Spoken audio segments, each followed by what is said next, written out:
Էսի մենակ TikTok-ով են տղերքը կիմանան ում կանայք մտնում են գիշերը ժամը 4-ին լայվ, այդ տղամարդիկ է կողքի սենյակից մոդերություն են անում։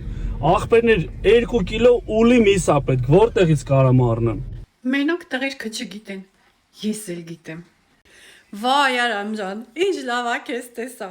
Ես քեզ տեղը կարամ ասեմ, տոննաներով կգնես այնտեղից ուլի միս։ Այ հենց TikTok-ում լիքը թափած են։ Գինն էլ էժան, ցեխի գին, արժեքազրկված։ Չորная пятница, как ты любишь говорить։ Ուլեր, ոչխարներ, էշեր, ինչքան ուզես։ Էդ ես քեզ ասում եմ որպես ուլերի որսորդ։ Քանի տարի ա դրանց հետևից ընկած եմ։ Քեզ համար ծրի Արամ ջան։ Էֆիրներ ես միացնում, այնտեղ նման ուլերը լիքն են։ Որին ես ուզում։ Ընտրի։